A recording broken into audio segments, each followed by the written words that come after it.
Hello, everybody. Welcome again to another riveting episode of It's All a Work. Of course, as always, it's me, your boy, Big Tasty. We are joined by Hangy Mangy over here in Dresden, and today we're gonna get into it a little bit. Dresden, what are you drinking today? Bourbon. Bourbon. Well, what kind of bourbon? Slipknot bourbon. Ah, the Slipknot bourbon. Slipknot bourbon, yeah. Awesome. Yes. Brought to you today, but not officially brought to you today by Slipknot Bourbon and Liquid Death.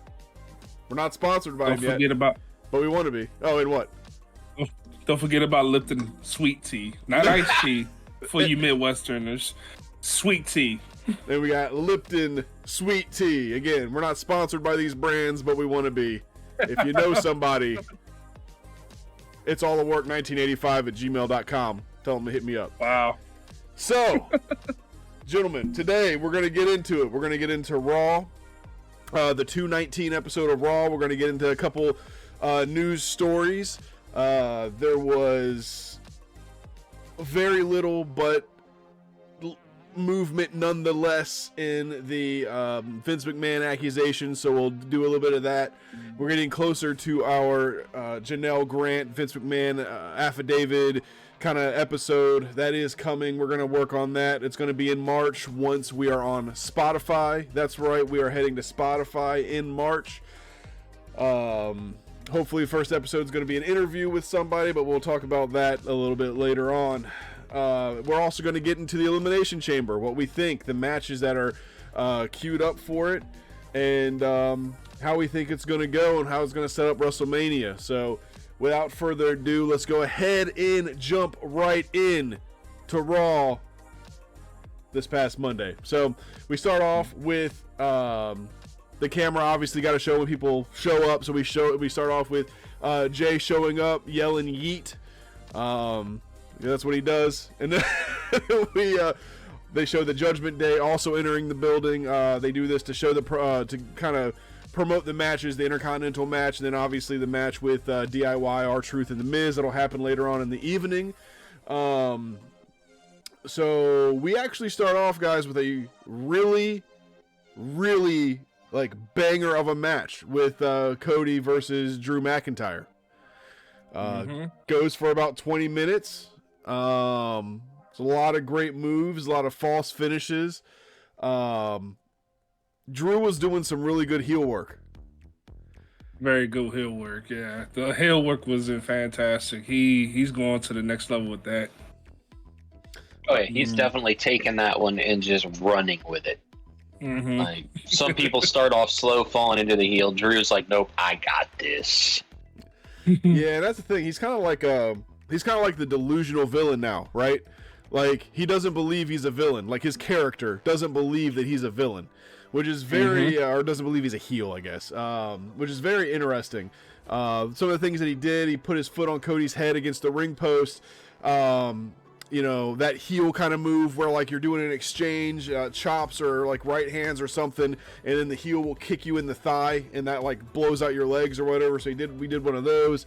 He allowed the Bloodline to interfere during the match, even though he looked like he was hesitant about letting it happen, but then he was like, screw it, whatever. Right. So I like the little things in wrestling. One of the little things that I enjoy, and I don't know if y'all have noticed this, but Drew still does the 3, 2, 1 kind of thing, right? He still counts down his finisher like he's a babyface. He gets crowd participation. So his story... Yeah, I say. Yeah, and the crowd counts it off with him. I was surprised. I'm like, what's going on with that? So, but again, it comes back to what you say. He doesn't believe he's a heel. He's just somebody trying to finish his story or start his story. I forget where with him. They're gonna do something with the story. He wants a story. He wants a story. So yeah, I mean, a couple good moves in the match that I thought deserved recognition. There was there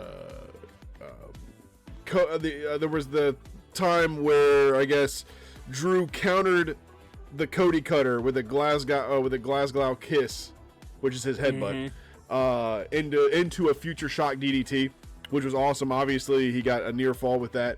There's superplex I always like seeing superplexes, especially from like big dudes, because the sound is great and it looks devastating. And then Cody pulled out a rare move that I've only seen him do like maybe one other time, and that's the super Cody cutter from the top rope. Which how he got up there was crazy. He hit that second rope, then he hit the third rope, then he jumped back, boom, hit it. It was pretty dope. Obviously, though, Drew wins via distraction by the bloodline and getting the Claymore kick. Drew goes over. So basically the story here is Drew's beating everybody in the Elimination Chamber right now, right? Yep. Yeah, that's my thought process. I don't see it going any other way. Like, what would be the story in that? Now, there was an interview earlier today with Seth Rollins where Seth says he'd like it to be Randy. He feels like Randy got cheated in, I believe it was WrestleMania 31, and he really wants it to be Randy that he wrestles. So.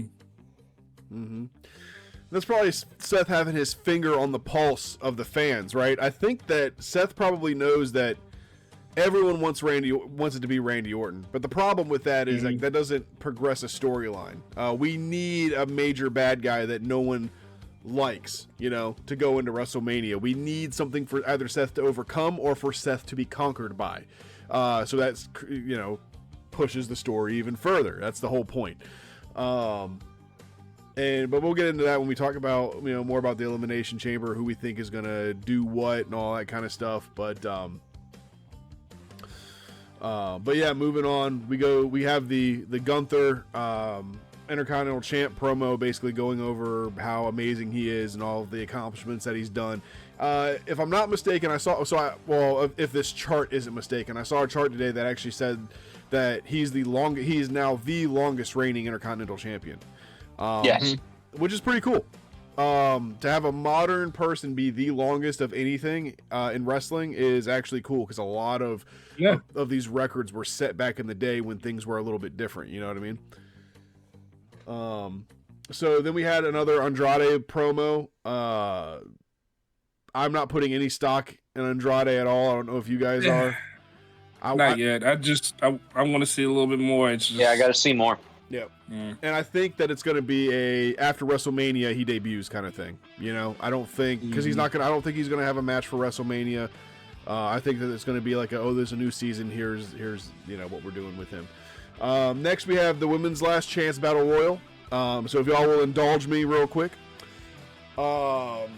These are the participants. Did you get a full list? I did. I actually listened to other podcasts and watched other review videos this week, and no one has gotten the full list yet. So this is the full list of everyone who is in there. Let's do it. Zoe Stark, Mia Chin, Valhalla, Xia Li, Indy Hartwell, Shayna Baszler, Zelina Vega, Isla Dawn, Alba Fire, Chelsea Green, Natalia, Elektra Lopez, Tegan Knox, Maxine Dupree, B-Fab, Candice LeRae, Katana Chance, Ivy Nile, and of course, returning Raquel Rodriguez. Crazy. I think there's one more. Who am I missing? I think there were 20. I only counted 19. I'm pretty sure I saw 20 pictures on the screen. Could be. Well, maybe we're gonna be just another one who didn't get everybody. But I went through it. Xia Li? Xia Li, yeah. You did. Yep. Okay. I thought I had everybody. If we're missing anybody and anybody knows about that, please let me know who I missed. But I'm pretty sure I got everybody. Unless I copied my list down wrong, but I don't know. Anyway, so this was obviously just So Raquel Rodriguez coming back. The only other person that could have conceivably won, in my opinion, that's on this list was Natalia. Not Natalia, I'm sorry. Zoe Stark, Shayna Baszler. That may have been, maybe Chelsea Green. That may have been it. Those are the only three that I could have seen winning. Chelsea Green would have been more of like a very, very heel thing, but I don't know if Chelsea Green would have been ready for the Chamber. No, that would have been like a comedy thing for Chelsea Green to be in the Chamber. I ain't gonna lie. Right. So did anybody count how many eliminations that Raquel got?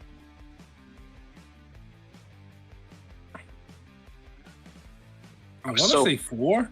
Freaking much going on. I didn't. I want to say maybe 4 or 5 because it was a lot. Yeah, she did get a lot. She got. I didn't put a number down, but she got 1, 2, 3, 4, 5, 6, 7. She got 8. She eliminated 8 people. So she eliminated Valhalla, Xia Li, Alba Fire, Isla Dawn, Natalia with the help from Ivy Nile. Ivy Nile actually got the elimination, but Natalia. I'm sorry. Yeah, Ivy Nile got the elimination, but Raquel put her out in that situation, and then Natalia was fighting back, and Ivy Nile basically kicked her off. She took out Shayna Baszler, Zoe Stark at the end, and then Chelsea Green tried to do a out of nowhere kind of run in, and it did not work for her. That was the one I forgot, the Chelsea Green one, because yeah, we were both thinking it was going to be Zoe Stark and Shayna versus Raquel. Raquel got both of them out, and then Chelsea Green came from, I guess, under the ring. She came from under the ring, like, you know, the typical heel hiding does, and over the top rope. You know what's crazy about that is that I didn't even remember her. Like, I thought legitimately that she got eliminated earlier in the match. I never caught, even this watching it twice, I didn't catch it. Which is crazy. It's crazy that I missed that. Anyway, one honorable mention elimination was Zelina Vega gets eliminated by Elektra Lopez. Basically, that kind of moved their story along. They'll probably have a match coming up, and I think that's going to end up being what is it, LFA versus the LWO. I think that's gonna happen at WrestleMania. They're pushing that match, they're pushing that story. I think that those two are going to have a match, and then it's going to end up with everybody getting involved, and it's going to be a big match at WrestleMania. Yep, I see the thing. So a couple other notes that I made about this one. Zoe and Shayna, they really showed out in the match. I thought that they did really well. I can see them going against the Kabuki Warriors. Another team that I actually think we all gave them a very hard time last week, but Alba Fire and Isla Dawn. Isla Dawn, yeah. They actually did well. They did really good heel work in the ring, and they worked very well as a team.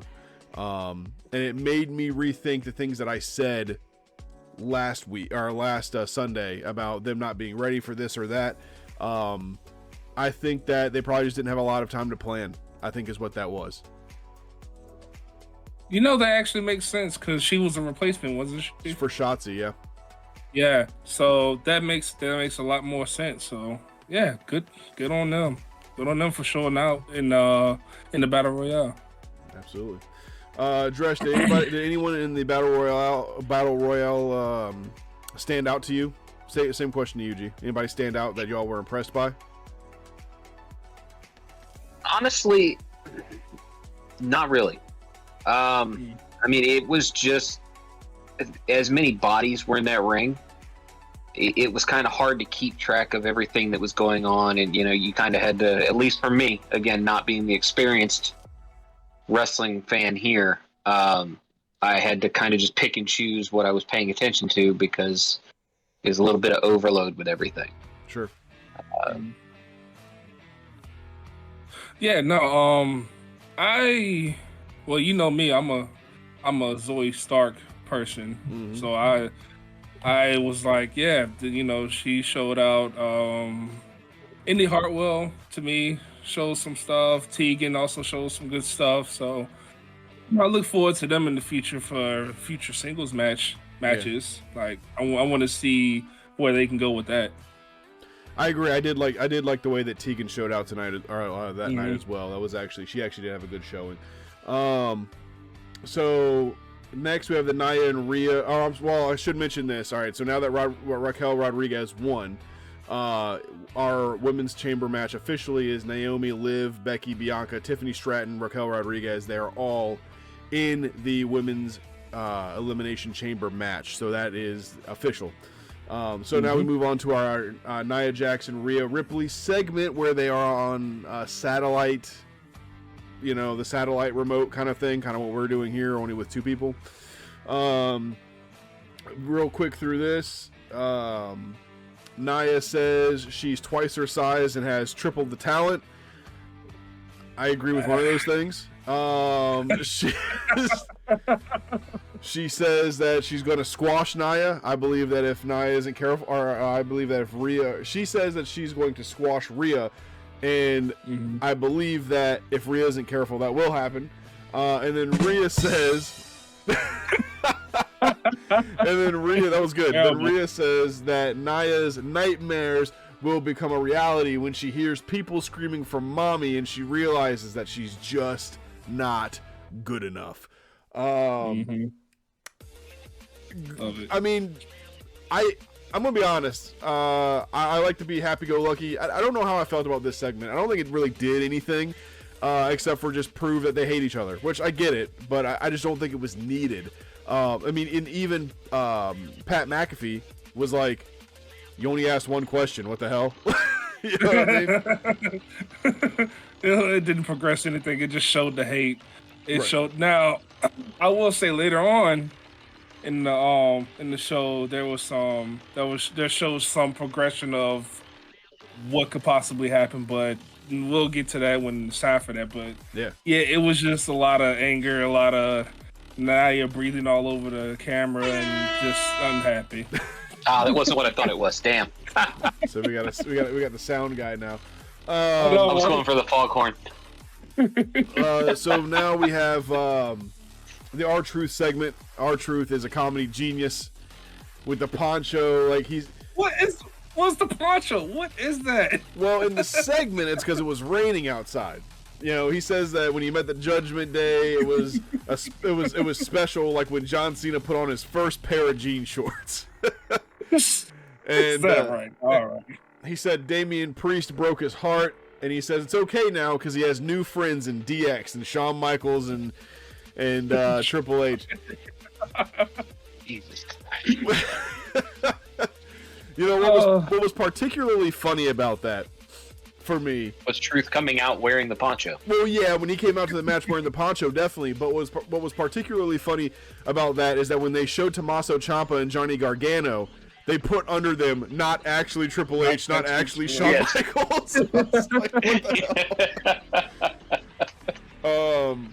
So his promos are just classic. Good God. Yep. I mean, the dude will never get old, man. I'm telling you. But obviously that moves us into our match. R-Truth, The Miz, DIY versus the Judgment Day, which is Damian Priest, Finn Balor, Dirty Dom, and JD McDonough, who I don't know why he's even there, but whatever. We can talk about that another day. So obviously the match starts off. They're all kind of it starts off 1v1, and then they all kind of end up in the ring. Before the commercial break, we get the group Suck It from DIY and R-Truth and Miz. So I just thought that was memorable. Obviously because Tommaso Ciampa is, and Johnny Gargano are both really good friends with Triple H. Also funny because they're like, we're not DX, and then all of a sudden they're just like, suck it. So DX. So that's hilarious. Obviously at one point, like, Truth gets the hot tag in because this story is primarily about Truth, secondarily about DIY. So Truth gets his hot tag in, he gets his 5-knuckle shuffle. Tommaso Ciampa gets the hot tag and just goes absolutely insane. I mean, he's hitting, dude. I mean, that hot tag was crazy. Like that man did not stop running. He ran at least 2 miles in the square circle and out the square circle. That man was just going. I love it. That energy, I need that. I need to borrow some of that. Yeah. I don't know if he did some cocaine before he went out there, but man, I'm telling you, like, he snorted off the rope before he got the hot tag. I don't know what. I don't know what happened, but I mean, it's clothesline in the corner, clothesline in the corner, clothesline in the corner, clothesline in the corner, clothesline in the corner, ropes, double clothesline, ropes, jump out to Damian Priest. Then he does a high kick to freaking, I think that was JD McDonough it was Dom that he hit the high kick on. And I'm just like, dude, slow the F down. Like, he literally took out the Judgment Day for 2 minutes straight. Like, it was awesome. Crazy. Tommaso and Johnny obviously had a terrific showing, and they've got to be going to Mania, right? I hope so. I really do hope so. I feel like they should after that display, they'll at least be in one of the starting matches or something. But first day, maybe day 2 starting match. Yep. I can see. Oh, go ahead. I'm sorry. No, I was saying because there's no story there with them yet, but future, hopefully. All right. Oh, hold on. I'm having a technical difficulty real quick. Hold on here. Let's. GD, yeah, same thing. Can you guys? Say what? I have no video on Twitch. Oh no, I got video. Okay. Let me reload mine then, because I'm not seeing video. Okay. Do we? You said to check my feed. Do we have chats up too? Nobody's chatted. No, I meant check your source. Oh, gotcha. But I have it now. I have video now. Okay, I reloaded and it's there. Okay, good. We're good. All right, just wanted to make sure. All right, cool. Back at it. Sorry about that, guys. So where were we at? Oh yeah, we were talking about the about them getting a tag match at WrestleMania. It's got to be the way, right? I mean, like, there are other tag teams, but I mean, they're so good. They are really good. Tag team, singles match, just that group individually, DIY, fantastic group. Yes, very much so. But my question is, who would they face in the tag team match? Oh no, I'm saying they're going to go for the belts, DIY. Oh.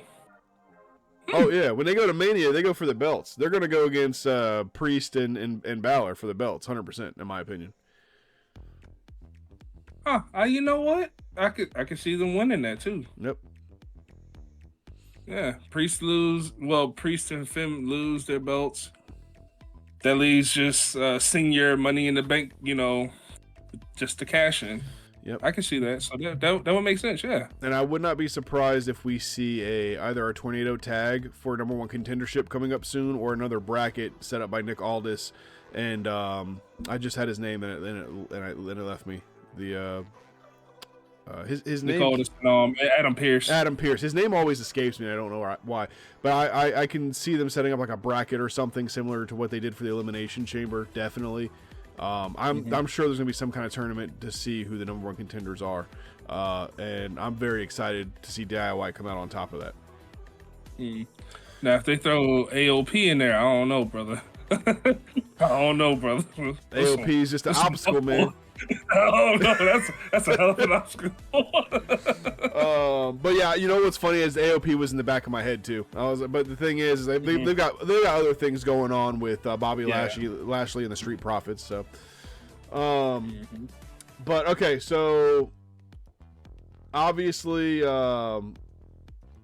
R-Truth was the last in the ring, and we talked about it last week. Just the way that he's able to move around the ring still is absolutely insane.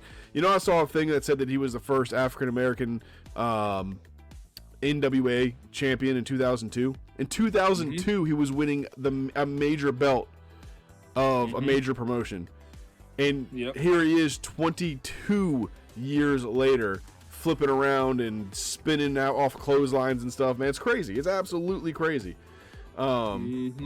But so the Judgment Day ends up winning, picking up the win. Damian Priest hits him with the South of Heaven, which is his choke slam, and that's that. Good match, I believe. I think it pushed storylines correct, set up tag matches correct for the future. I mean, what do you guys think? It's not can't be too bad, right? No, I thought it was a great match. I thought it was put together well. I did hate to see Truth lose it after he put up such a damn fight, but it was a very well put together match. Everybody played their part very well. Like you said, DIY was impressive looking. Miz mostly just looked pretty on the side. Fair. He's got a lot on his mind right now, though, with Maurice and everything. So I'm not saying that's affecting his work, but I'm saying that it would affect me. So I will say this. I believe that the Judgment Day winning was the wrong call. I think that Truth should have gone over on Priest. I think so too. I think it would have extended the story just a little bit more, yeah. Right. Where does the story go now? Because they've beat R-Truth, 3 times now? Mm-hmm. The next thing I see is them somehow bringing Truth, making it just a one-on-one Priest-Truth. Mm-hmm. I was just thinking that maybe for Backlash after WrestleMania, because it's not going to be a WrestleMania type match. No. So moving on though, after that we have the Sami Zayn segment. Basically, Sami says he will be at WrestleMania and not only be there, but he'll be a champion. He only has 2 choices really. He either has Logan Paul or Gunther. Because he's not going to be in tags. He's not going to be with KO in tag. I'm sorry, it's not going to happen. So really, he only has those 2 belts to kind of go from. And I think their storylines related around both of them. I don't think he's got a shot at either one. I was talking to G. I think they're gonna maneuver it to where it's Gunther, but we'll get there when we get there. Yeah. Well, we got to watch Elimination Chamber and then Raw and SmackDown to see where that story goes, because it's just kind of up in the air. Because I would say if it was the U.S. title, Miz has more of a chance since there's a beef there. If you noticed on Miz's Twitter, he had changed his profile pic to Logan getting punched in the face, which I find hilarious. So yeah, so there's the story there. I don't know. We'll see. Fair enough. All right, so next we're gonna move on to the we'll move on to the women segment to set up the Elimination Chamber match, right? So I'm the reason that my brain is not working right now is because I am putting a link up into the chat. You guys are going to let me know if it shows up. There we go. Did that show up in the chat? Yep. All right. Yep. Showed up. All right. Cool. So, this is a link to our first short that we've ever made. It can be considered offensive. I have another short that I'm also going to post in the link or in the chat later on. Look, it's all jokes. There's nothing. I don't mean anything mean by these things when we make these shorts.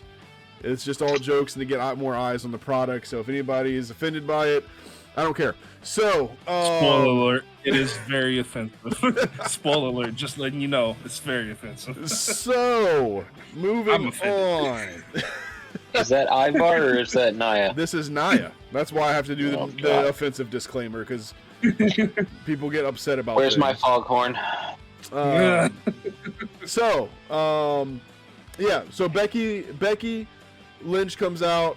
In this order, it's Becky Lynch, Liv Morgan, Raquel Rodriguez, Naomi, Tiffany Stratton, and Bianca Belair. They come out in that order to say why they're going to beat Rhea Ripley. It is mentioned a couple times that they might have to go against Nia, but it's very obvious. Good. So the only person that mentioned that, well, the first person to mention that was Raquel. Right. When she walked out, we're all talking about Rhea Ripley, which they just took a shot at Nia. Yeah, Raquel's the only one that really mentioned, if it's Nia Jax, then I'm the only one that's strong enough to handle all of that, which I still find hard to believe. But anyway, yeah, that segment was pretty funny. Yeah, I mean, Raquel had a good point, really. I mean, she did come out and she said, hey, we talking strength, I got enough strength to take on both these women. And she ain't wrong. I mean, if you watch the way that she was just lifting these girls up and just throwing them out, like, I don't care about you, I don't care about you, it was impressive. Yeah. So, obviously, they're talking stuff, and then Tiffany's talking a lot. Bianca doesn't like it. Liv didn't like it. Liv made the mistake of walking over and she said, yeah, you know what? You just got here. Tiffany said, all right, bam. Hits Liv in the chest pretty damn hard. And I want to believe that was a shoot. That was a real hit. I don't care. Yeah, like when Liv came back, like obviously I think Tiffany was supposed to hit her, and I think that if you watch it, Tiffany forearmed her in the chest. And I think that's fine, but I think Tiffany hit Liv a lot harder than she was supposed to. And Tiffany, you could see, or not Tiffany, but Liv, you could see in her face where she was like, all right, bitch, you want you want this? So that broke out. Bianca was in heels. This girl's crazy. Like, she's over here in heels fighting. And Nia shows up and just dominates every single woman in the ring. Just goes to the outside, grabs Liv, gets her in a fireman's carry, and just does like a standing up Samoan drop again, or it was a Samoan slam, I guess, into the ring post. You got she goes over to Tiffany Stratton. This actually popped me a little bit because she grabbed her and said, "It's Tiffy time," and freaking tossed her into the stairs. I was like, all right. Overall, very, very good segment to make Nia look like an absolute monster. What do you think? I mean, she is an absolute monster. She's a unit. That lady is just built for destruction. There's not many. I legit don't think anybody in that ring can really overpower her. Right. As far as like bare strength versus bare strength, that is all Nia. Like, you saw what she did to the women. That was just disrespectful. And what she did to that ring apron was disrespectful. What she did to the ropes was definitely disrespectful. But yeah, it is just that's a, you know, we say big men slapping big man meat. Yeah, that is big lady slapping lady meat just all over the place. Big lady slapping lady meat. Yep, that's exactly. Yeah, that's Nia. That's just brute force, man. Yep. What do you think about it, Dresh, man? How did you feel about the ladies segment there, where Nia came and decimated everybody? Do you think they did a good job at making Nia look tough? Do you have to you don't have to. I mean, that's fair. Nia's another one of those that you're pretty sure is tucking something away by the end of the day. God, I mean, the woman she makes Mark Henry look little. I'm sorry. That's fair. No, that's fair. No, I mean, like, Mark Henry's definitely bigger. The segment was very good in that everybody got to come out, everybody got to say their piece. Yeah.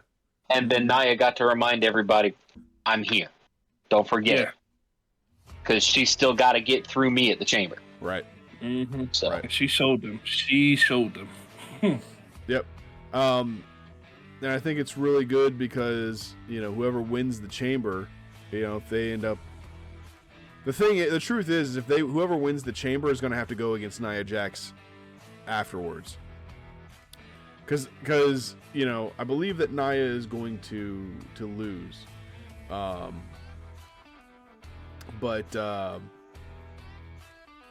whoever wins that chamber is going to have to go through Nia as almost like a rite of passage. Like we kind of talked about that before. To get to the champ, you go through the monster. So I will say this real quick, and then we'll move on and kind of fast shoot through everything. The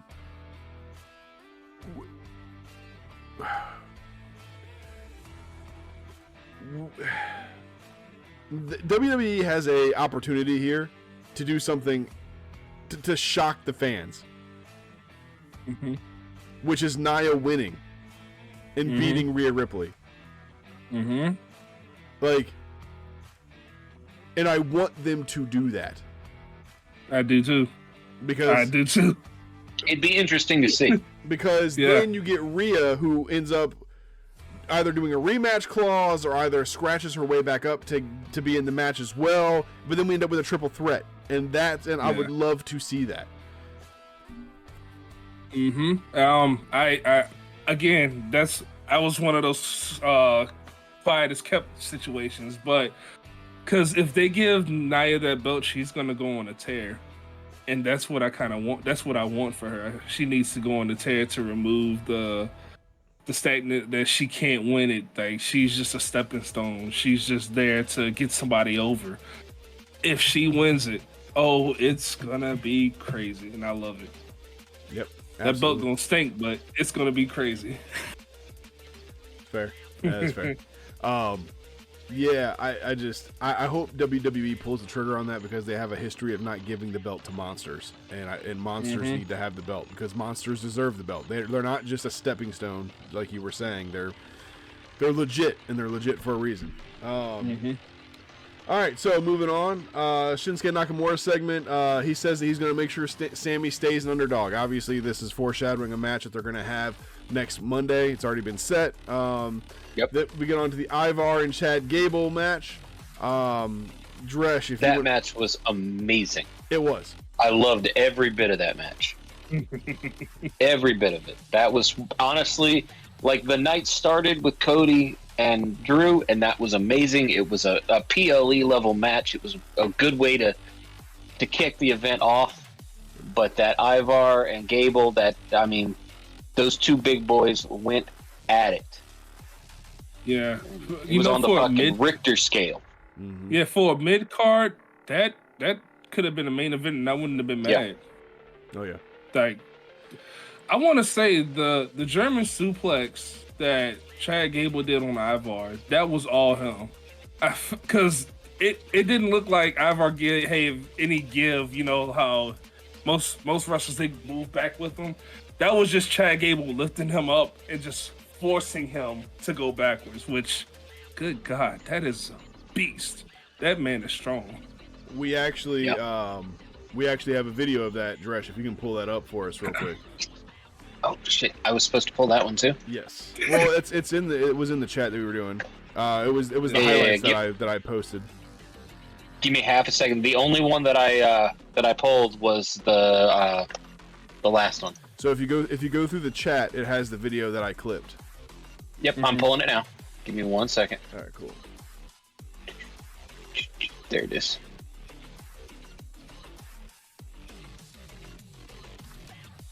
Get that run back. Here. There. Share screen, and we should be good. All right, so here's some. We just wanted to give highlights of this match because this match, like the other guys were saying, this match is a fantastic match. This is a fantastic example of how to put on a match. And here are just a couple highlights that blew my mind. It's three things that happened, but it's fantastic. All right.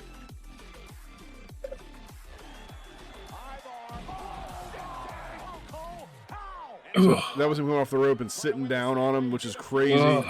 That is a lot. Here's this moonsault that he does, which is just absolutely devastating. Like, excuse me, you're not supposed to be doing that. And then this is what I was talking about. Just, that was all strange, man. Yep. What the world? Yep. So just a crazy level of stop showing your screen. Just a crazy level of athleticism and strength from Chad Gable, and athleticism to be able to withstand that man who is over 350 pounds just landing on his chest. Like, that's crazy. Now, I will say that you can see right there exactly what G was talking about with the German suplex. Yeah. I mean, that suplex seemed to take like 30 seconds for him to get the man over. And that doomsault, dear God, that's a frightening thing to see. Well, if he lands that on somebody, I'm sorry. If he lands that on somebody smaller than him, that's a wrap. That's a career. Man, he sat right down on Chad Gable in that match. Just took him out. Yeah, he did. Like, what is that? What do you mean I'm gonna sit on your face? Because you have to agree to these moves. What do you mean you're gonna sit on my face and this is gonna be okay? No, we're not doing that. Speaking of which, the other short that we made, I also put in the chat. So that was the one with Ivar from this match. If you guys want to check that one out, that one's actually funny. I actually very much enjoyed that one. I'm gonna pin these up for when people start talking. The notes that I took on this was Chad needed this win. People have overlooked Chad for a long time, and I really, really hope that this match shows people in the back that he is worth more than just funny segments and doing random matches. He needs an actual run, at least where he's in close contest for a title. Like maybe not a title Yeah. match, but at least in close contest. Maybe even give him a King of the Ring. I'd like to see him win maybe the Andre Memorial Battle Royal at WrestleMania. Like any of that stuff would be really good for his career, in my opinion, and I think he deserves it. You know what? A King Gable, King Chad, that would actually make a good run. I never thought of it like that. That would be a good run. Okay. Yep. All right, WWE, I need you to make this work. If any executives from WWE are watching, make it happen. I will not fault you or copyright you or whatever. Just don't copyright us for using your material a second ago. There you go. So Gable wins via tap out with the ankle lock after doing a modified version of the Chaos Theory, which is that deadlift German that he does, and a perfect backflip. So Drew segment. Drew says he let the bloodline interfere without attacking because he's a big picture kind of guy. Okay. Says he's the workhorse of WWE and he'll be the champ. It could be. New Day segment. Says they want to get back at Imperium because they tried to ruin Kofi Kingston's career and that it isn't over until they say it's over. So obviously that match has been made for next week. It is a street fight.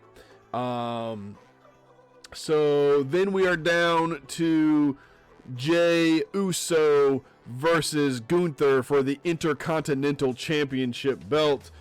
Before I go over my notes, what did you guys get out of it? That Jey will not win a title ever. They're not going to let it happen. Hey, I wasn't going to say that far, but I mean, you know, hey, I can see it. I can see it, which sucks. Like, it just, I mean, this is the second time they've screwed him out of one. The Bloodline has. It's the second time the company screwed him out of one. And if you're trying to make him into a solo person, which he's got the explosiveness, he's got the attitude for it, he's got the crowd on his side for it. Mm-hmm. That's two straights. Say, how you gonna be main event Jey Uso without a title? Mm-hmm. How does that work? You can't be in the main event without the championship, with a championship. So they need to figure that out.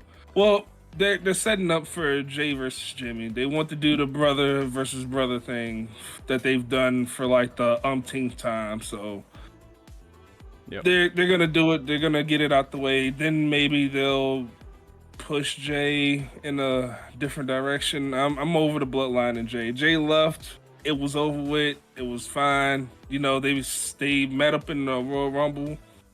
They had their moment. They could have left it after that, but I agree. In the Rumble, I don't see what it was kind of weak tea in the Rumble, I think. It was just a moment. It didn't have to mean anything. It was just, Jimmy versus Jey. All right, cool. They had their moment. Now let's move on.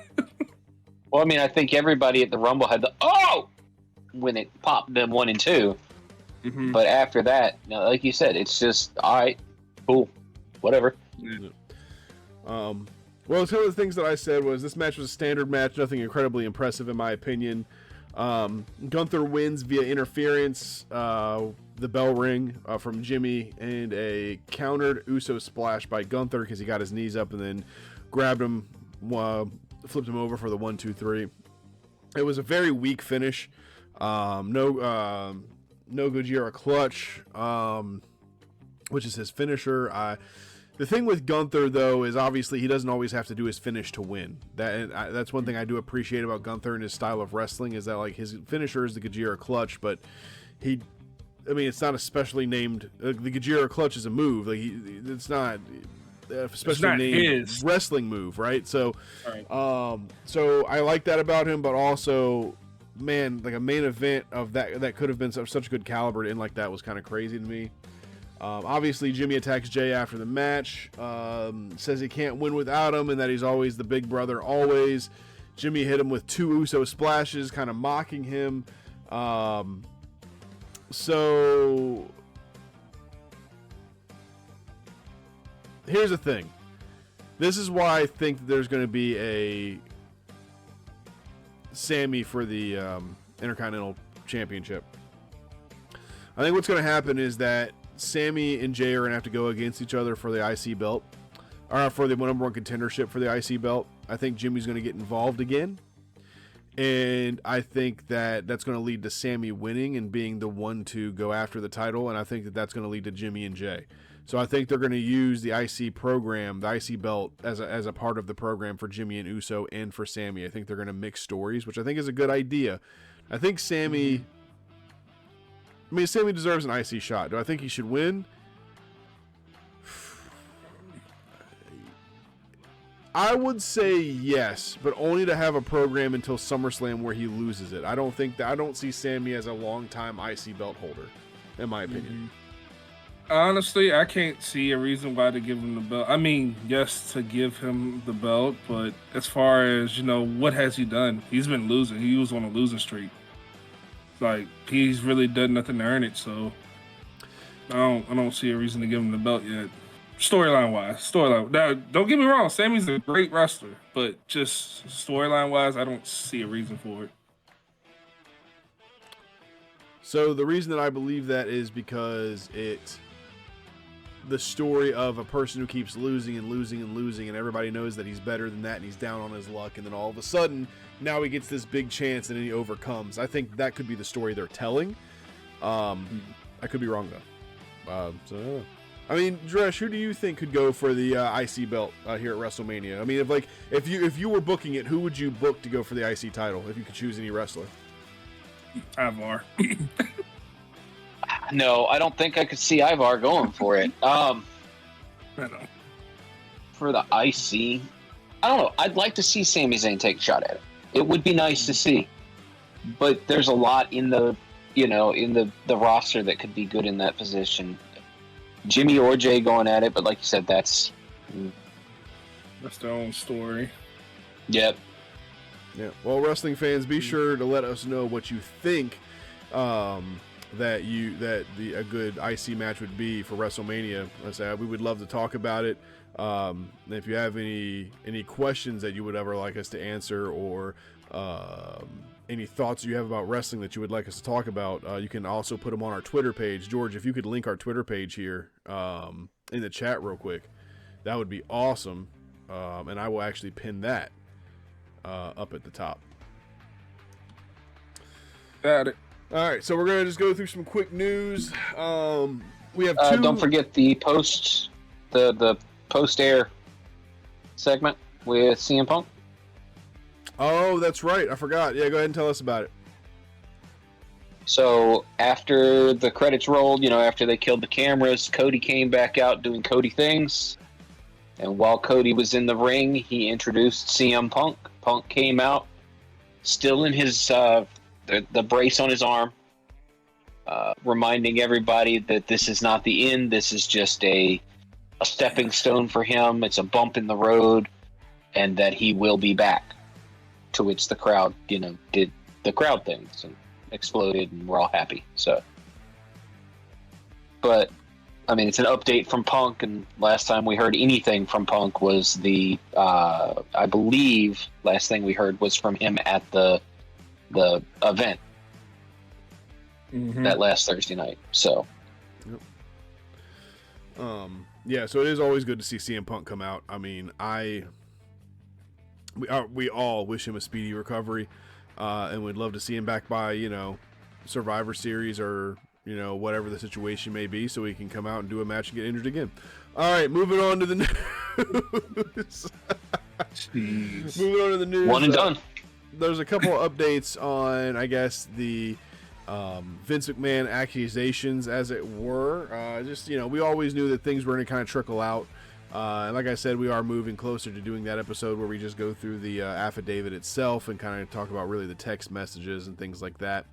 But John Cena commented on the Howard Stern show about when he was asked, I guess, he asked and he commented on the Vince McMahon allegations. And I'm just going to read what he said word for word. He said, I don't think it's complicated to talk about. It's complicated to listen to. That's why I don't necessarily put a lot of time and equity into it. There's still a long way to go. I can say this, I'm a big advocate of love and friendship and honesty and communication in the same breath. I'm also a big advocate of accountability. if someone's behavior lies so far outside of your value system that the balance shifts of I can't operate in a world where this works, that's the end result of being accountable. Right now, I'm gonna love the person I love, be their friend. I love you. You have a hill to climb.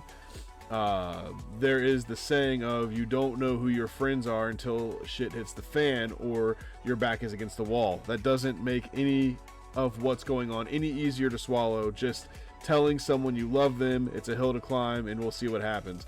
That's that.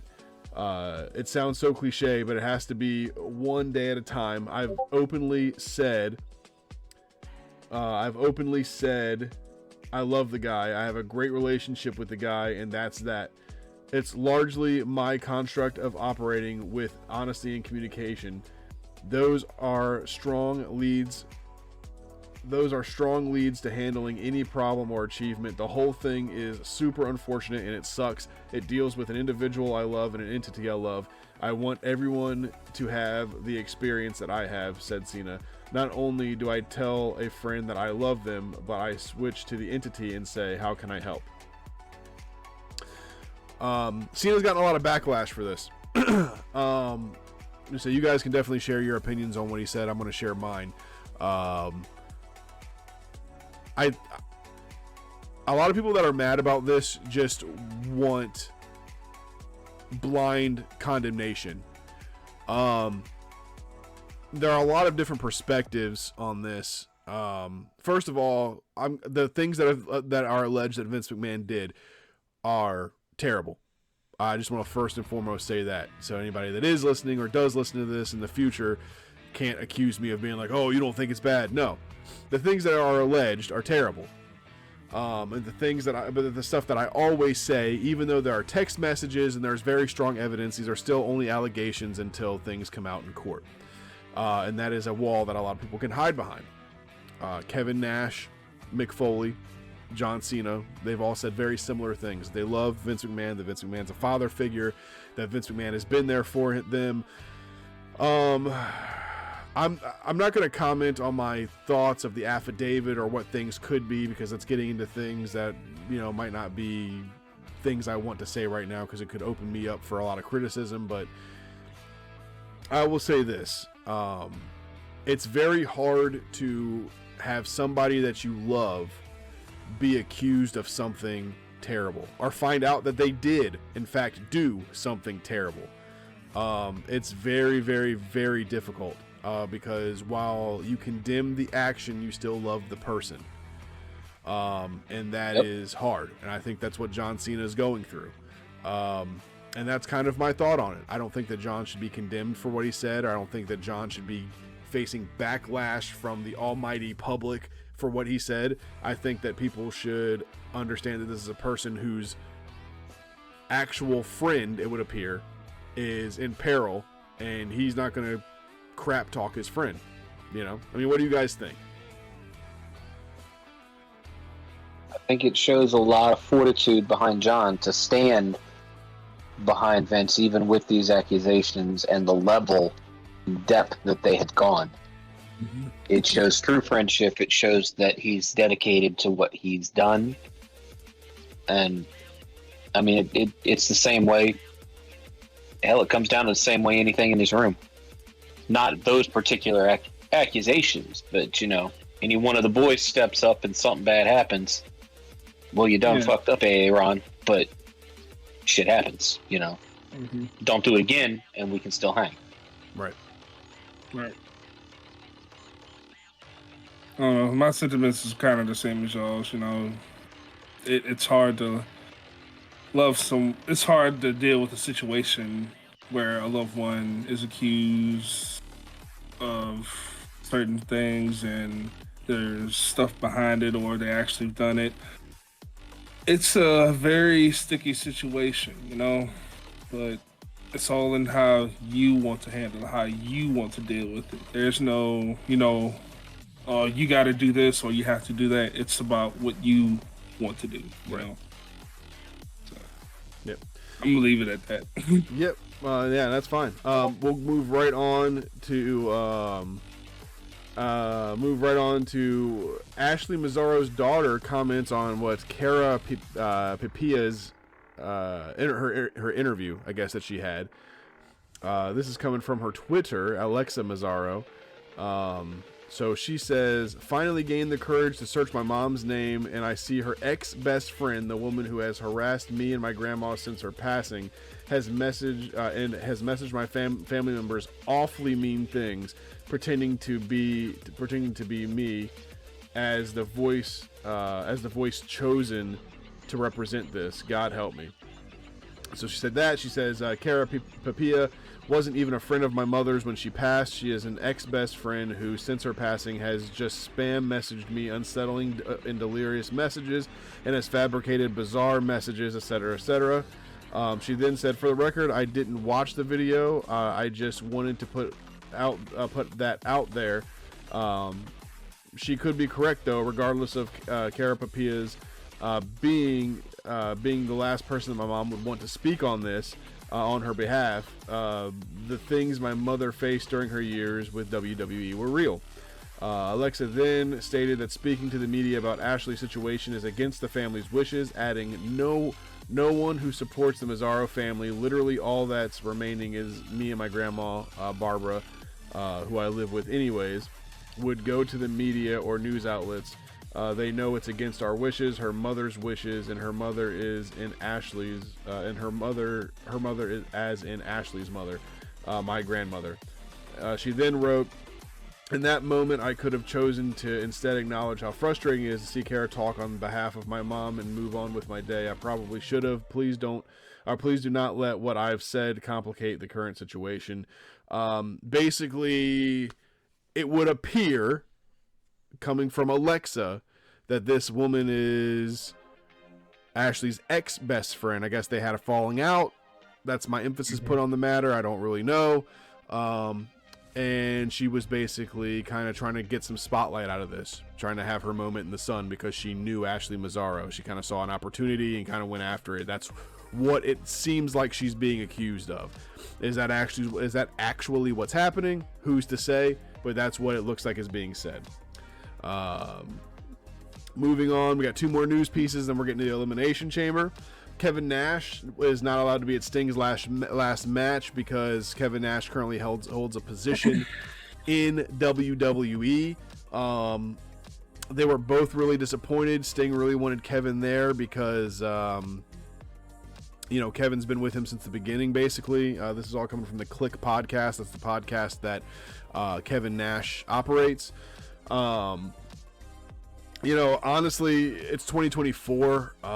There's not one company that even stands that holds a torch to WWE monetarily speaking or production speaking, or even clout wise. I don't know why WWE would not allow this to happen. No one even knew until this report broke that Kevin Nash was actually officially with WWE still. So I can't believe that they wouldn't let him go. Yeah, it's very saddening to hear that. It's like you said, he's been with them damn near day one. Like, why not let him go? It doesn't even have to be a part of the show. Just go watch. Let him go watch. I don't think he was even asking to be part of it. I think he just wanted to be there. Yeah, he just wanted to be there, and I don't know why they have to do this separation of the companies as far as that. They let TNA superstars come on their show for the Royal Rumble. Why not let an executive who nobody really even knew he was still a part of WWE go watch his friend have his last match? Right. It's one match. Didn't even say he was going to go for the entire show. He just wanted to go for one match. Yep. Stupid.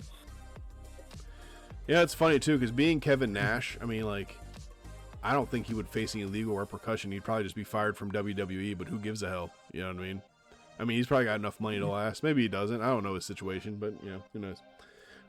Last piece of news we have coming for you today before we get to the Elimination Chamber is Austin Theory gets into a verbal confrontation with some moron that told him that wrestling was fake. we have the video for you of the one part of the altercation. We'll Dresh wants to cue it up. Basically, what happened is Austin Theory was invited to speak with the West Australians editor-in-chief Anthony De La Siegli. I don't know. Who cares?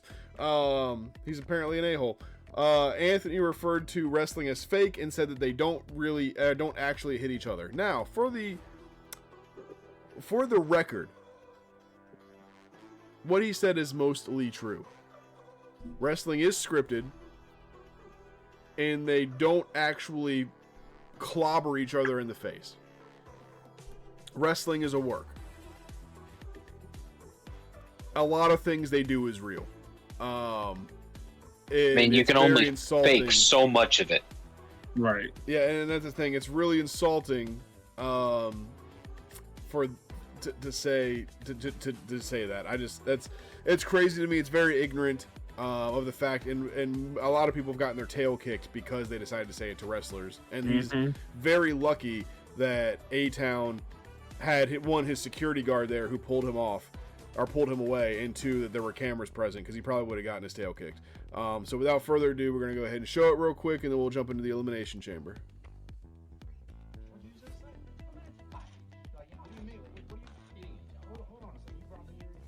You able to turn it up a little bit, Dresh? Hey, no, man. Just because you're in charge of some shit here, man, don't mean you can talk to me like this. I didn't make you a friend. How are you saying what I do is easy and you're in front of all your people in here talking about my job's easy? You couldn't walk a damn day in my shoes. You got me in here. Dude, are you kidding me, man? I'll smack the shit out of you right now. I'm not playing around. Oh, bring me all here for some media, man. This guy's talking his head off, man. It's his problem, dude. What'd you just... So yeah, not as dramatic as I guess we would have made it seem, but yeah, it's like to call it fake, to kind of downplay what it is. Literally, he says you couldn't walk a day in his shoes. Let him walk a day in his shoes before you start to judge. Right. Take those bumps, take those fake hits, and see if you're still calling it fake by the end of the day. Because I'm pretty sure you won't be. Right, and that it's just crazy. Apparently, this guy Anthony was shout out to Starlinog 73 for the raid. Appreciate you, buddy. Appreciate you bringing the people over. Love to see that. But apparently Anthony was actually afraid that he was going to get his tail kicked. Now, I'm sure that you guys have seen the video. I can't remember what wrestler it was, and I very much apologize. But back in the day, and I think it was the 80s, a guy was like, oh, yeah, wrestling's all fake. And the wrestler was like, oh, wrestling's fake, huh? Literally just popped the dude in the face. And he was like, yeah, what's wrong? He said, that's fake, isn't it? It's an open hand slap. And, like hit him again. Dude ended up rolling out. Like running away kind of thing. Didn't Big Vader have a segment on a talk show host like that, where he showed him that it was real? Yes. I can't remember if it was. Yep. Yeah, Vader showed him, like, this is real. You see me getting in your face, this is real. And then you have the one, hey Gibbs, first time chat, how's it going, buddy? And so yeah, we had Hulk Hogan. Well, Hulk Hogan got sued for this. But Hulk Hogan put that one, what's his name? I can't remember the dude's name, but Hulk Hogan put this one talk show host in a front headlock, and the guy actually passed out, fell down, popped the back of his head. He was bleeding on live TV. He was bleeding, and they went to a commercial break. He ended up suing Hulk Hogan for actually making him pass out. But the thing is, man, if you start questioning these wrestlers, is this real? Is this fake? They're going to show you pretty damn quick that it's real. Told him it was real. Real blood, wasn't it? Right. So, all right. Now it's time for what everybody's been waiting for, what I've been waiting for. I love doing this. I love speculation. We're going to go ahead and talk about the Elimination Chamber PLE that is coming up. First thing is, Paul Levesque, Mr. Triple H, said that The Rock will not be there in Perth, Australia due to scheduling conflicts. Do we think this is a work, or do we think this is a shoot? I think it's a shoot. I honestly think they don't need him there. It doesn't further the storyline at all. It's just, him, if he were to show up, it is him trying to flex his muscle and put himself in a place where he doesn't belong. Right. Right. I don't think he's needed. I don't think he's wanted. None of his storyline is being affected. Stay over there. No, I don't see him being there. Yeah, he's like Josh said, he's not needed. He's not needed to progress the storyline. However, will the other Bloodline members be there? Yeah, of course, because there's the Grayson Waller interview with Cody Rhodes and Seth Rollins. Somebody's gonna show up. Yep. Don't know who. No, I'm pretty sure it's gonna be Solo and Jimmy because they just go everywhere. They're gonna have their hoods up, which still confused why they have them. Everybody knows who you are. Just come out barefaced. You ain't got to put your hood up, all right? Yeah, I agree. The hood thing is getting kind of weird. Like, everybody knows who's attacking Jimmy. Everyone knows who's attacking Cody Rhodes. Everyone knows who's attacking Jey Uso. But yeah, I would say it's a shoot, and I think that The Rock is. I think I would put it at like a 5% chance that he actually shows up, because I don't think that it. I agree. It's not going to further the storyline. He's not needed. He's a hype guy. He's not a let me get in the storyline like deep and throw hands guy. He's he might have a match or two, but I mean, he's going to be the hype guy mainly at this point in his career, I believe. All right, so let's talk about it. We have the men's elimination chamber match. We have Drew versus Randy versus Bobby versus LA Knight versus KO versus Logan Paul. So basically, what do we want to talk about here? Who do we think is going to win? It seems like we're pretty unanimous, but I just want to see like where you guys are at. Drew. Overall win is Drew. I don't think there's any way it's anybody else. Yeah, to make sense, it has to be Drew. The only in my eyes, the storyline is going to be. I think you're going to see KO smash Logan Paul's face into the fucking floor, and then none of the rest of it's going to matter until the end, where you should end up with Randy Orton and Drew. And Drew's going to pull out, that 14th wind. Oh my God, he's beat my tail end for an hour and a half, and he's going to hit that one last Claymore out of nowhere. That's going to sound like it broke Randy's jaw and get his win. Okay. I hate to say it, I see Logan getting rid of KO first. I hate to say it, but I see Logan getting rid of KO first, just to further his progression of, the one-hit wonder kid, the I deserve to be here storyline. He's going to get rid of KO first. Now, it will be because I would say Drew, but I see Logan getting rid of KO. Okay. I also see Drew winning, just off rip. The only reason I would say Randy might win is because Randy and Seth Rollins need to have a rematch for that WrestleMania match, because that match was crazy, especially the one move that everybody knows about, the RKO from the Stomp. That was crazy. That was insane. Yeah, that was an insane move. I still think about that regularly. It's chills. That move gave me chills. So I will say that is probably the only reason Randy won. Other than that, it's Drew all the way. Okay. So I have Drew winning, definitely. I will say that I believe the match starts out with Randy and not Randy. I'm sorry. I believe the match starts with either Drew and LA Knight, or I was gonna say, do we have the list of their entrances? Like who's coming in first? Nope, that's what that's where the good speculation comes from, my friend. I can see Randy and LA Knight going, but I don't think that furthers any kind of crazy storyline, even though I would like to see it. I think Drew and LA Knight, since they're coming fresh off of SmackDown, I think that would be a good start pairing. My elimination order is going to be probably Bobby Lashley, then KO. Bobby goes first, KO goes second. I would say LA Knight goes third, pinned by Logan Paul. Randy pins Logan Paul, and then Drew and Randy. Drew goes over. That's what I think is going to happen. Bobby Lashley going out first, huh? Yeah, I would say that's a bold one. Ooh, He I don't know, buddy. He's the only one in there that doesn't have an active plot with anybody. That's fair. That's fair, yeah. Everyone else in that match is intertwined in some way. Bobby's the only one who's not really intertwined with anybody. So that's why I say that. Do we have any other comments on the men's elimination chamber? Any other? Do you guys want to add who you think will be the first two in, or the order of elimination? First two in. Or are you talking about the first two just fighting in the ring? Mm-hmm. First two in the ring.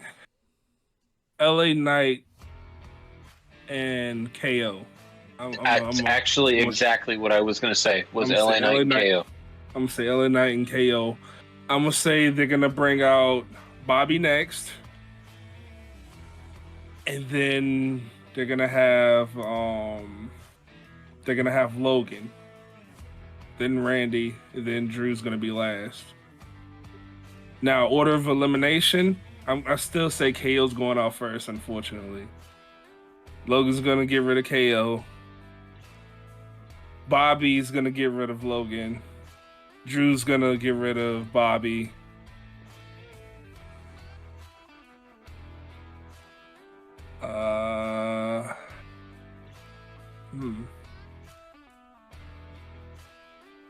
Drew's going to get rid of LA Knight. And I think Drew's going to get rid of Randy Orton to show some dominance. So I say Drew takes out three of them. Okay. I honestly don't know enough about it to speculate the order. Other than, like I said, I honestly think Logan Paul first. That's my hope as far as out. I, however, don't see him releasing Drew last. I think Drew's going to be in much sooner than that. I honestly think maybe he'll be the first released, other than the two that started. So third in the order. Okay. All right, moving on to the women's elimination chamber match. All right, so just to give you all a refresher, our participants, and I got to be honest, I'm actually very excited about this. Just so I can say this, I'm actually really excited about women's wrestling in general. Seeing all those women in the ring, actually, I was like, women's wrestling has something still. Like, it was big in like 2017 and 2020, you know, like it was kind of, it had this resurgence and it was awesome and terminology was changing and this, that, and the other. It's still just as exciting. There's a lot going on, and he's muted. Okay. So I'm very excited for women's wrestling. But in the women's elimination chamber match, we have Becky Lynch, Bianca Belair, Liv Morgan, Tiffany Stratton, Naomi and Raquel Rodriguez. So same thing. Who do you have winning? Who are the first two? And let's do our order of elimination. So, even with Raquel Rodriguez added in, I still think Liv Morgan's going to win it. I think it'll end up being Liv and Raquel as your final two. Naomi is my choice for first out. Okay. All right. I think the first two that's going to be in the match. Wait, hold on. You said you think it's going to come down to Liv and Raquel for winning? For winning, yes. Who do you think is going to win? Hey, Liv. yeah, I think it'll end up being Liv. that's bold. That is a bold. I think like her that. storyline pushes her over. Okay. Mm-hmm. I love that. Yeah, because her revenge era or whatever. Okay. Exactly. Yeah. Okay. I'd like to see Raquel win it. I really would, but I think Liv's storyline is enough that they're going to push her over. Okay. I love that. And I think Naomi's just going to get sent home instantly. Hey, Wow. All right, What G. is Back up to with NXT. Naomi hate? All right. Oh my god. What is Go up home. with Naomi He said there ain't hate? nothing glowing in the Elimination Chamber. No. Jeez. All right, G, what you got, man? What you got? Come on. Man, as far as who's leaving first, that is a very, very hard choice. It's actually I a hate to really say it, good but match. I think Dresden is right. I think Naomi's going out first. Unfortunately, I don't like it, but she just got back, and it makes sense. It makes sense for her to go out first. However, when it comes down to I will say I'm gonna put out my final three. It's gonna be Raquel because of her return. It's gonna be Bianca because it's freaking Bianca. All right, and then Becky Lynch. Because you know why? Becky's got so much screen time. It's leading up to the Elimination Chamber. She was the first one out. Raw, talking, says you like the new hat, blah blah blah, all that fun stuff. Becky, I think Becky's gonna go face whoever wins the Elimination Chamber. I say Becky goes over. Okay. All right. Who do you think starts it? I forgot about that one too. Who do you think are the two that starts it? Tiffany and Naomi. I like that. What about you, Dresh? Do you echo that sentiment? Yeah, I like that. And I actually believe that will probably be it. Well, I think it's going to be Tiffany and Raquel. I think they'll start it. But either way, so my pick, I guess for. Well, I'm not going to do the pick for win, but let's do not yet. Let's do the pick for, I guess, elimination. So, pick for elimination. I think we're going to go Tiffany Stratton goes out for no. I think Naomi goes out first. Then Tiffany, then Raquel. Really? Then Liv, and then I think I want Bianca to win it, so I'm going to say then Becky goes out. Oh my goodness! So wait, so are we all choosing someone different? We're all choosing something different. We are all on someone different. So in other words, it's very obvious with the men's, and it might be too obvious with the women's then, because like everyone, I feel like most people will choose Becky, but like I just. Because everything you said is valid, G. But the thing is, like, I just want Bianca to win so bad. But it's also a very good point that Dresh is making with Liv, because she's on her revenge tour, and like for her that to be her story, like she needs to win to keep going through it. So, you know what? That's a toss up. You know what? I'll throw you for a loop since that whole fight at Raw. I say Tiffany eliminates Liv. Oh, you know what? I say Tiffany eliminates Liv. Yeah, you know what? And that I bet you that could end up being a sidebar of her story. I wouldn't be surprised. Yeah, you're probably right about that. Dang. Either way, the women's elimination chamber is going to be one to watch. It's going to be a good one. It's going to be good. Oh yeah. So, all right. So Rhea Ripley and Nia Jax for the title. What do we think? Oh man, I don't know. I think it's gonna be a hard fought battle, but I think they're gonna keep it with Rhea. Because I haven't seen one of the normal stipulations of, hey, doesn't matter if somebody interferes, this will just, it is what it is. It just seems like it's going to be a regular match, which means all's got to happen is Dirty Dom's got to come out and grab Nia once, and Rhea wins. So I feel like they're going to keep her on the belt until WrestleMania. I may be wrong, but it doesn't feel like they're going to let Nia win it, even though Nia is right now. I mean, she's got a lot behind her, and she's made some good promos. I just don't think they're going to give it to her. Fair enough. For me, I'm gonna keep pushing the revenge. I'm gonna say Nia wins it, man. I want that monster. I want that monster reign. I want that monster women's reign right now. I feel like this is the time to just kind of push it. She's in the title match. She's not doing any like outside heel work. This is her title match. She's always focusing on her and Rhea, but everybody's always doubting Nia. Nobody's ever they like the competitors in the Elimination Chamber literally haven't mentioned Nia except for Raquel. It's time to let Nia, start her reign of terror. Maybe that girl made you a fish fry for dinner, didn't she? You behind it because you had a fish fry for dinner, didn't you? I just for the story value, I want to see it. I want to see her go over. Okay. I'm tired of her being a stepping stone. Maybe they'll give somebody else a stepping stone matches because it smells like fish on the TV too often. All right, so let's. I agree.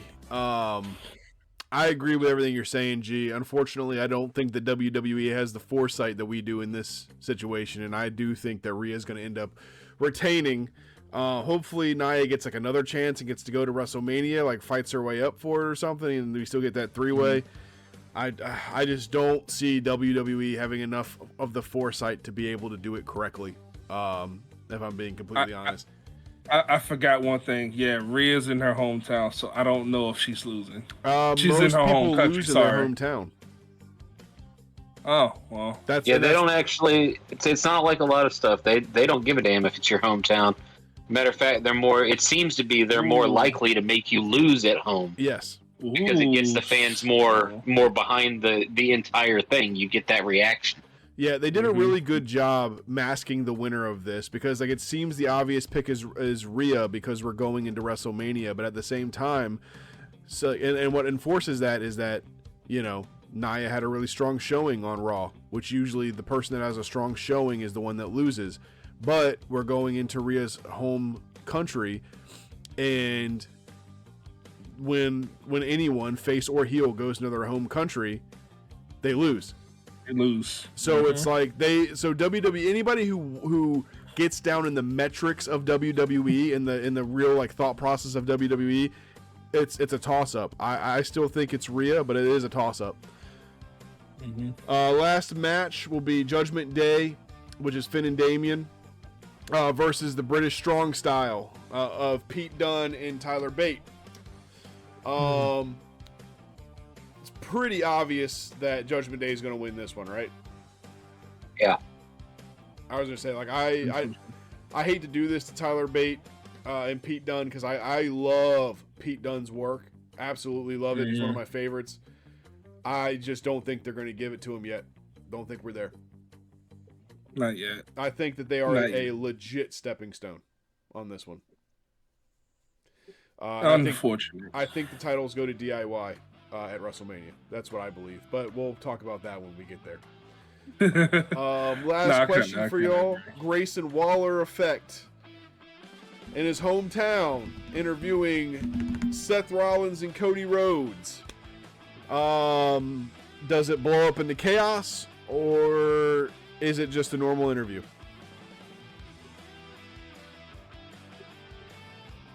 Really? We know the bloodline showing up. We just talked about this. Solo and Jimmy showing up with the hoods up, coming in like spam busters, just ruining everything. So yes, it's gonna be a mess. Because I forgot somebody had a conversation with Grayson Waller on how the interview was supposed to go, if I'm not mistaken. Mr. Paul Heyman. Indeed. Yep. So, okay. Well, that is Raw, that is the news, and that is our Elimination Chamber predictions. You heard them here. We are in agreement on some things, we're divided on other things, and we are going to figure out who is correct. Now, I have to tell you all what's happening with the Elimination Chamber review show, because obviously SmackDown takes us, or the normal shows plus the news takes us an hour, and Elimination Chamber is going to easily take us probably a good hour. So, this is what we're going to do. On Sunday, we're going to review SmackDown. We're going to do the winners and the losers and any major highlights. And then we will do the Elimination Chamber. If we have time for news, we will do news. However, I do not expect a lot of wrestling news coming out between Friday Night SmackDown, or between now and Sunday. You never know. Most of it'll probably be injuries. Somebody might get bit by a koala. Who Someone knows? might get their head pooped on, and there might be an affidavit about it. I don't know. Look, all I'm saying is if you want wrestling news and if you want good reviews of wrestling, you come here to It's All a Work. There are other wrestling podcasts out there, but we are going to be number one. We're going to the top. All right, find us on Twitter, find us on YouTube. I've been Big Tasty, Hangy Mangy. As always, my man Dreshin. Thank you all so much for watching. Please check out our other links. Please like, share, subscribe, tell other people about us. Thank you again for watching. Have a fantastic night. We will see you here on Sunday at 9 p.m. Eastern Time. Have a good night. We out.